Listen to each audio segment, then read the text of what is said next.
അവിടുത്തെ പല മുസ്ലിം പ്രമാണിമാർക്കും കൈയുണ്ടാവില്ല. കാരണം ശരീഅത്തനുസരിച്ച് കൈവെട്ടണം. വഖഫ് ബോർഡിന്റെ സ്വത്ത് കട്ടുമുടിക്കുന്ന നിരവധി പ്രമാണിമാരുടെ നാടാണ് കർണാടക. കേരളത്തിലുണ്ട്. ഞാൻ വരുന്ന ഭാഗത്തൊക്കെ വഖഫിന്റെ കട, വഖഫുമായി ബന്ധപ്പെട്ട ചില പ്രമാണിമാര് ചെറിയ വാടക വാങ്ങും, എന്നിട്ട് മറിച്ച് വാടക കൊടുക്കും.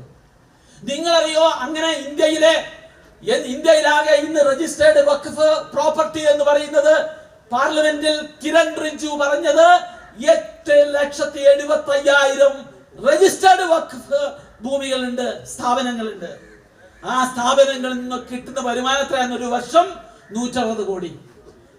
മുമ്പ് കോൺഗ്രസ് ചുമതലപ്പെടുത്തിയിട്ടുള്ള സച്ചാർ കമ്മീഷൻ പറഞ്ഞത് യഥാർത്ഥത്തിൽ കിട്ടേണ്ടത് 12,000 കോടി രൂപയാണ്.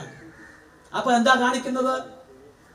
മതസ്ഥാപനത്തിന്റെ ഒക്കെ പേരിൽ ഉണ്ടാക്കിയിട്ടുള്ള സ്വത്ത്